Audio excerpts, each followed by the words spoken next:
Movie की कहानी है चार दोस्तों की जो ना चाहते हुए भी एक आइसक्रीम खाने के बाद ज़ॉम्बी बन जाते हैं और अब वे लोग किसी तरह से वापस नॉर्मल इंसान जैसा दिखने की कोशिश करते हैं। साथ ही हम देखते हैं कि जब वे लोग ज़ॉम्बी बन जाते हैं तो उन लोगों को बाहर की दुनिया एकदम नॉर्मल ही लगती है, लेकिन बाहर के लोगों को वे लोग ज़ॉम्बी नजर आते हैं।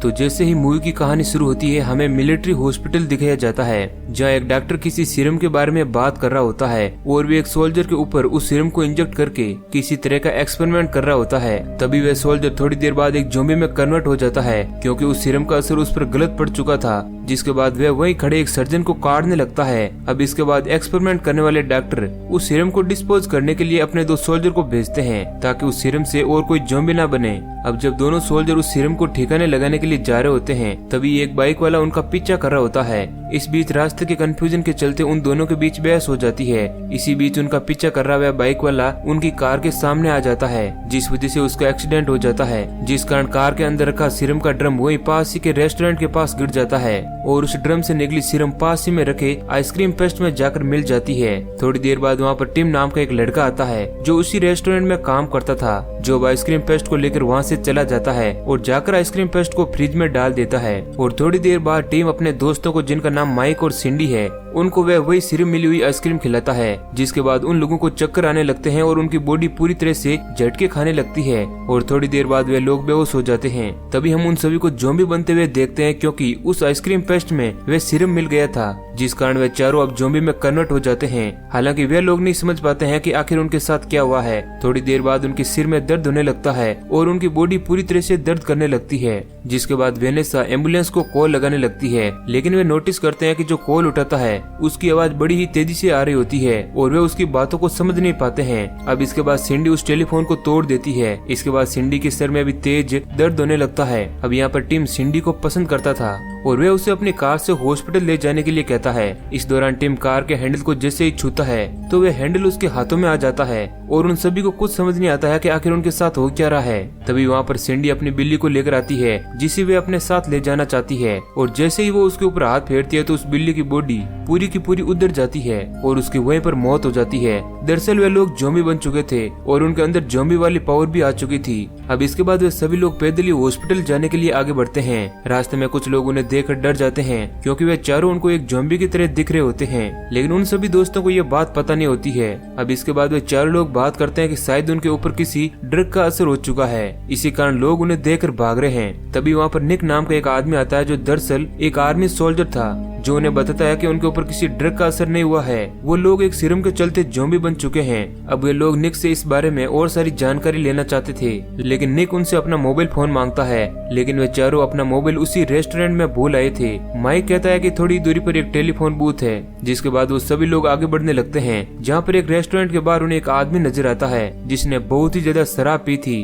वह आदमी उन लोगों को देखकर बिल्कुल भी रिएक्ट नहीं करता है क्योंकि उसे लगता है कि उसने ज्यादा शराब पी ली है। माइक उस आदमी से टेलीफोन बूथ के बारे में पूछता है तो वो आदमी उसे रेस्टोरेंट के अंदर लेकर आता है जहाँ पर एक बार थी। जैसे ही वे लोग उस बार के अंदर एंटर करते हैं तो उन्हें देखकर टेंडर बुरी तरह से डर जाता है और छिपने की कोशिश करता है और वहाँ मौजूद लोग उन्हें देखकर उनके ऊपर अटैक करने लगते हैं। इसी बीच एक आदमी टिम को लकड़ी से बुरी तरह से पीड़ने लगता है और वहीं एक आदमी माइक के एक हाथ को काट देता है। वहीं एक दूसरा आदमी टिम के ऊपर गन से शूट करता है और उसे वहीं मार गिराता है, जिस कारण सिंडी को बहुत ही ज्यादा गुस्सा आ जाता है और वह वहीं पास पड़ी तलवार की मदद से उस आदमी को खत्म कर देती है। इधर वेनेसा भी उन आदमियों के ऊपर टूट पड़ती है। हालांकि निक वहाँ पर मौजूद लोगों पर अटैक नहीं करता है। अब टिम के मरने के बाद सिंडी बहुत ही ज्यादा दुखी हो जाती है, लेकिन हम देखते हैं कि टिम एक बार फिर से जिंदा हो गया है, जिसे देखकर सिंडी बहुत ही खुश होती है। वेनेसा निक से पूछती है कि आखिर इस सीरम की कहानी है क्या। तब निक उन्हें कहता है कि आर्मी के कुछ सोल्जर पर एक एक्सपेरिमेंट चल रहा था ताकि वे लोग ज्यादा स्ट्रॉन्ग बने, लेकिन वे एक्सपेरिमेंट पूरी तरह से फेल हो गया और इस कारण उस सीरम को ठिकाने लगाना पड़ा। लेकिन किसी एक्सीडेंट के चलते वे सीरम उन लोगों के बीच पहुंच गया, जिस कारण शहर में मौजूद बहुत सारे लोग ज़ॉम्बी बन चुके हैं और अब आर्मी उन ज़ॉम्बी बने लोगों को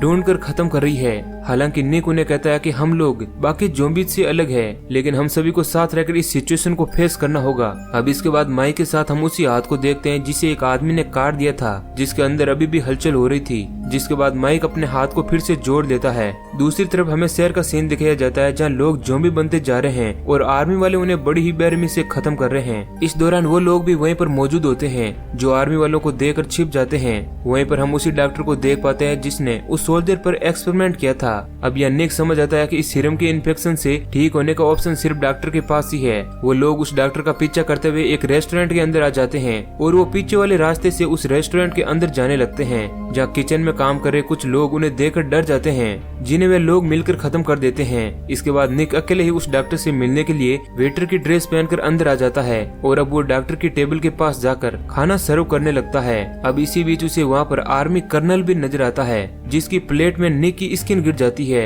अब इसके बाद वहाँ पर मौजूद सारे लोग निक को देखकर डर जाते हैं और वहाँ से भागने लगते हैं। इधर निक भी वहाँ से अपनी जान बचाकर अपने दोस्तों के पास आ जाता है और उन्हें वहाँ से भागने के लिए कहता है। अब ये सारे लोग वहाँ से भागकर एक सेफ जगह पर आते हैं, जहाँ पर सिंडी को अपने पेरेंट्स की याद आ रही थी, लेकिन निक उसे समझाता है कि हमें इंसानों के बीच नहीं जाना चाहिए क्योंकि वहाँ पर हमारी जान को खतरा है। लेकिन वेनेसा को ऐसा कुछ भी नहीं लगता है, वह भी अपने बॉस से मिलने के लिए जाने का मन बना लेती है। इधर टिम भी सिंडी की ऐसी हालत देखकर उसे अपने पेरेंट्स के पास ले जाने के लिए निकल जाता है। वेनेसा माइक के साथ अपने बॉस के घर के लिए आगे बढ़ती है। इधर सिंडी और टिम दोनों सिंडी के घर पहुंच जाते हैं, जहाँ पर सिंडी के पेरेंट्स उस पर एक तीर से हमला करते हैं, लेकिन सिंडी बड़े ही आराम से उसकी बॉडी से निकाल लेती है। दूसरी तरफ हम निक को देख पाते हैं, जो उस सीरम के बारे में और जानकारी जुटाने के लिए उस डॉक्टर की लैब में पहुंच चुका है। लेकिन तभी वहाँ पर डॉक्टर कर्नल के साथ आ जाता है, जिनसे बचने के लिए निक एक अलमारी के अंदर छिप जाता है। लेकिन इस दौरान उसके हाथ की एक अंगुली वहीं नीचे गिर जाती है, जिस कारण निक पकड़ा जाता है और डॉक्टर उसे इलेक्ट्रिक शॉक देकर बेहोश कर देता है। इसके बाद हम वेनेसा और माइक को देखते हैं, जहाँ पर वे लोग उसके बॉस के घर पहुंच चुके हैं, जो कि एक बहुत ही ज्यादा अमीर आदमी है। इस कारण वेनेसा उसके पास नौकरी के लिए आई हुई है। हालांकि माइक, जो उसका एक्स बॉयफ्रेंड था, वो उसे समझाता है कि नौकरी के लिए वे ऐसा कुछ भी ना करे जिससे उसकी इमेज पर कोई असर पड़े। लेकिन वेनेसा उसे डांट कर कहती है कि अब तुम मेरी लाइफ को कंट्रोल नहीं कर सकते हो। अब वेनेसा अपने बॉस के पास पहुंचती है, हालांकि उसका बॉस उसे नहीं देख पाता क्योंकि वह ड्रिंक बना रहा था। अब उसकी आवाज सुनकर वह वेनेसा को कहता है कि उसके यहाँ आने पर वह बहुत ही ज्यादा खुश है। अब इसके बाद अंधेरा होने के कारण उसका चेहरा वह एक बार फिर से नहीं देख पाता है और वे दोनों किस करने लगते हैं। इस दौरान वेनेसा के मुंह से स्किन निकलती है, जो सीधे उसके बॉस के मुंह में चली जाती है। अब इसके बाद उसका बॉस भी उजाले के अंदर वेनेसा का चेहरा देख लेता है, जिस कारण वह बुरी तरह से डर जाता है और वहाँ से भाग जाता है। दूसरी तरफ हम टिम और सिंडी को देखते हैं। टिम उसके पेरेंट्स से बात करने के लिए एक बार फिर से जाता है, लेकिन उसके पेरेंट्स उस पर गन से शूट करते हैं। लेकिन वो उन्हें समझाता है कि वह सिंडी को चाहता है और वह उसे जिंदगी भर खुश रखेगा। लेकिन उनको टिम की बातें समझ नहीं आती है और वे एक फटाका जलाकर टिम की तरफ फेंक देते हैं। लेकिन टिम उस फटाका को सिंडी के पेरेंट्स के ऊपर ही फेंक देता है, जिस कारण एक ब्लास्ट होता है और उन लोगों की मौत हो जाती है। इसके बाद टिम सिंडी को कहता है कि वह उससे बहुत ही ज्यादा प्यार करता है। इधर वेनेसा का बॉस डर के कारण वहीं पर छिप जाता है, लेकिन वेनेसा उसे ढूंढकर खत्म कर देती है और वहाँ से माइक के साथ भाग जाती है। इधर हम निक को देखते हैं, जिसे कर्नल और डॉक्टर ने बांध कर रखा हुआ है और वे लोग निक से किसी डिवाइस की मदद से बात करने की कोशिश करते हैं। इस दौरान निक उन्हें कहता है कि वे एक आर्मी सोल्जर है, लेकिन कर्नल और डॉक्टर उसकी किसी भी बात को नहीं मानते हैं। अब निक उनसे पूछता है कि आखिर उन लोगों ने उस सीरम को क्यों बनाया, जिस कारण बहुत सारे ज़ॉम्बी बन गए। अब कर्नल और डॉक्टर इस दौरान निक को आईने में उसकी शक्ल दिखाते हैं, जो एक बहुत ही भयानक ज़ॉम्बी की तरह दिख रही होती है। अब अपनी शक्ल देखकर वह गुस्सा हो जाता है और उन पर अटैक कर देता है। लेकिन तभी वहाँ पर एक सोल्जर आता है, जिस कारण डॉक्टर और कर्नल वहाँ से भागने में कामयाब हो जाते हैं और इधर निक भी उस सोल्जर को मारकर वहाँ से भाग जाता है। इधर हम टिम और सिंडी को देखते हैं, जो अपने नए रिलेशन से बहुत ही ज्यादा खुश होते हैं। वहीं वेनेसा और माइक भी वापस लौट चुके थे, जो टिम और सिंडी को साथ देखकर मन ही मन खुश होते हैं। टिम अपने दोस्तों को कहता है कि हमें इस तरह खुले में नहीं घूमना चाहिए। तभी उन सभी को वहीं पर एक गेम पार्लर नजर आता है, जिसके अंदर से एक आदमी निकलता है, जो कि बहुत ही नशे में था, जो उन सभी को देखकर वहाँ से वापस गेमिंग पार्लर के अंदर आ जाता है और वे लोग भी बाहर पड़े बियर के बड़े से कैन को लेकर अंदर पहुँच जाते हैं। हम देख पाते हैं कि उस पार्लर के अंदर बहुत सारे लोग मौजूद होते हैं, जो पूरी तरह से नशे में थे। तभी वहाँ पर सिंडी की पहचान का एक लड़का उसके पास आता है, जो नशे की हालत में होने के कारण उसे पहचान नहीं पाता कि असल में सिंडी ज़ॉम्बी बन चुकी है और वो सिंडी के साथ फ्लर्ट करने की कोशिश करता है। लेकिन टीम उसे सिंडी से दूर रहने का बोलता है, जिसके बाद वे लड़का टीम को धमकाने लगता है। तभी माइक बीच में आ जाता है और उन्हें कहता है कि उन्हें इस बात का फैसला करने के लिए गेम को खेलना होगा और जो जीतेगा सिंडी उसके साथ रहेगी। इसके बाद वे सभी लोग गेम खेलने लगते हैं। अब जीतने के लिए माइक को आखिरी शॉट मिलता है और वे अपना शॉट लेता है, लेकिन हम देखते हैं कि उसका टूटा हुआ हाथ भी उस बॉल के साथ चला गया है और वे एक ऑब्जेक्ट को नहीं गिरा पाता है, लेकिन उसका हाथ उस ऑब्जेक्ट को गिरा देता है और इस तरह से वे लोग विनर बन जाते हैं। अब थोड़े समय बाद उन सभी लोगों का नशा कम हो जाता है और वे लोग देख पाते हैं कि किस तरह टीम और माइक जीतने के बाद डांस कर रहे हैं। हैं जो कि ज़ॉम्बी की तरह दिख रहे होते हैं। उन्हें देखकर कई लोग वहाँ से भाग जाते हैं, लेकिन कुछ लोग उनके ऊपर अटैक भी कर देते हैं। अब इस दौरान टीम सिंडी के साथ फ्लर्ट करने वाले लड़के का हाथ उखाड़ देता है, लेकिन इसी बीच एक आदमी माइक की गर्दन को तोड़ देता है। इधर हम सिंडी और टीम को देखते हैं जो किस करने लगते हैं। अब उन्हें ऐसा करता हुआ देख वहाँ मौजूद सारे लोग डरने लगते हैं। तभी वहाँ पर निक आ जाता है जो उन सभी को कहता है कि अब वे लोग किसी भी तरह से ठीक नहीं हो सकते हैं, क्योंकि उस सीरम द्वारा वे लोग ज़ॉम्बी बन चुके हैं और इसका कोई भी इलाज नहीं है और उन सभी को आर्मी जल्दी ढूंढकर खत्म कर देगी। अब ये सुनकर वे लोग दुखी हो जाते हैं। तभी वे देखते हैं कि जिन लोगों से वे लोग लड़े थे वे भी उसी आइसक्रीम को खाने लगते हैं, जिस आइसक्रीम को खाने पर टीम और उसके साथी ज़ॉम्बी बन चुके थे। अब माइक उन सभी को ऐसा करने से रोकता है और वह कहता है कि वे इस आइसक्रीम को न खाएं, लेकिन वहाँ मौजूद सारे लोग उसकी बातों पर यकीन नहीं करते हैं और आइसक्रीम को खाने लगते हैं, जिसका परिणाम यह होता है कि थोड़ी ही देर बाद वे सभी लोग ज़ॉम्बी बन जाते हैं। और अब माइक फिर से उन्हें समझाता है कि अगर वे लोग ज़ॉम्बी बन गए हैं तो आर्मी सोल्जर उन्हें खत्म कर देंगे। इस कारण वे उन्हें अपने साथ अपनी टीम में शामिल होने के लिए कहता है, लेकिन वे लोग उसकी बात का जवाब नहीं देते हैं और वहाँ से चले जाते हैं। अब इसके थोड़ी देर बाद वहाँ पर 2 पुलिस वाले आ जाते हैं जो उन लोगों को देखकर उन पर गोलियां चलाने लगते हैं और वे कई सारे ज़ॉम्बीज को खत्म कर देते हैं। लेकिन हम देखते हैं कि वहाँ पर बहुत सारे ज़ॉम्बी आ जाते हैं, जिस कारण वे दोनों पुलिस वाले मारे जाते हैं। अब बचे हुए सारे ज़ॉम्बी माइक और उसकी टीम के पास पहुँच जाते हैं, जहाँ पर वे लोग उनकी टीम में शामिल होने का कहते हैं। माइक उन्हें कहता है कि जब तक हम लोग एक साथ रहेंगे तब तक हम लोग सुरक्षित रहेंगे। अब इसके बाद वे सारे लोग एक टीम बन चुके थे। वेनेसा माइक के सिर को रखने के लिए एक बैग को लेकर आती है जिसमें 2 छेद होते हैं, जिसकी मदद से माइक बाहर देख सकता था। इसके बाद वे सारे लोग फैसला करते हैं कि वे आर्मी के कैंप की तरफ आगे बढ़ेंगे। तभी उन सभी को वहीं पर एक आर्मी सोल्जर की गाड़ी आती हुई नजर आती है, जिसमें एक सोल्जर ने एक अजीब सा जैकेट पहना हुआ था। निक उस जैकेट को भी उतार लेता है और उस गाड़ी को ड्राइवर से छीनकर अपने सारे साथियों को लेकर वहाँ से आर्मी कैंप की तरफ आगे बढ़ जाता है, जहाँ चेक नाके पर एक आर्मी सोल्जर ट्रक को चेक करने लगता है, जहाँ पर वे सारे लोग मरने की एक्टिंग करते हैं और वे आर्मी सोल्जर उन्हें कैंप के अंदर जाने की परमिशन दे देता है। अब जैसे ही वो लोग गाड़ी को लेकर आगे बढ़ते हैं, इस दौरान बैग के अंदर रखे हुए माइक का वे सिर बैग के साथ ट्रक से नीचे गिर जाता है, जिसे उठाने के लिए वे लोग नीचे उतरते हैं। लेकिन निक देखता है कि वे ट्रक बिना रुके आर्मी कैंप की तरफ आगे बढ़ रहा है। तभी वहाँ पर आर्मी सोल्जर आ जाते हैं, जिनसे बचकर वो लोग भागने लगते हैं। अब थोड़ी ही दूर आने पर वे लोग आपस में बात करने लगते हैं और वे कहते हैं कि अब इस तरह तो हम लोग मारे जाएंगे। लेकिन तभी बैग के अंदर मौजूद माइक का सिर उन सभी से कुछ कहना चाहता है और जैसे ही वेनेसा माइक के सिर को बैग से निकालती है तो वे लोग देखते हैं कि माइक के मुंह में एक बम रखा हुआ है। माइक अपने दोस्तों को कहता है कि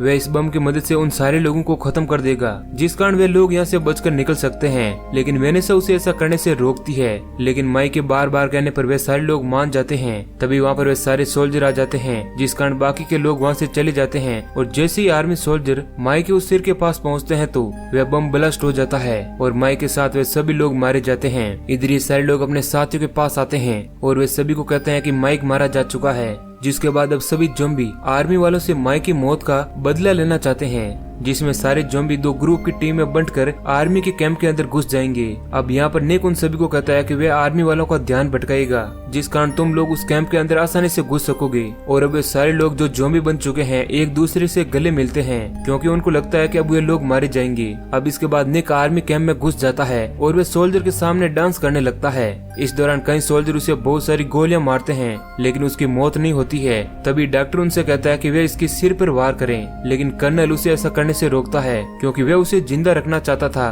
ताकि वे उस पर एक और एक्सपेरिमेंट कर सकें। लेकिन वे आर्मी वाले कर्नल की बात को नहीं सुनते हैं और निक के ऊपर गोलियां चलाने लगते हैं, जिस कारण निक की मौत हो जाती है और मौका देकर सारे ज़ॉम्बी उन आर्मी वालों पर अटैक कर देते हैं और सभी लोग मारे जाते हैं। अब इसके बाद हम कुछ ज़ॉम्बीज को देख पाते हैं जो अपनी एक अलग ही दुनिया बना चुके हैं और वे इंसानों से दूर कहीं खुशी खुशी रहा करते हैं। इसके बाद मूवी के लास्ट सीन में हम उसी डॉक्टर और कर्नल को देख पाते हैं और वहीं बेड पर हम निक को भी देख पाते हैं जो अभी तक जिंदा था, जिसको कर्नल और डॉक्टर ने किसी तरह बचा लिया था। और अब वे लोग उसके ऊपर एक और एक्सपेरिमेंट करने की बात करते हैं और वे निक को कहते हैं कि इस दौरान उसे बहुत ही तेज दर्द सहन करना पड़ेगा। लेकिन निक डॉक्टर को कहता है कि वे एक ज़ॉम्बी है, ना कि इंसान, मतलब उसको दर्द होगा ही नहीं। और इसी सीन के साथ मूवी एंड हो जाती है। तो दोस्तों, अगर ये कहानी आपको पसंद आई है तो वीडियो को लाइक जरूर करें। धन्यवाद।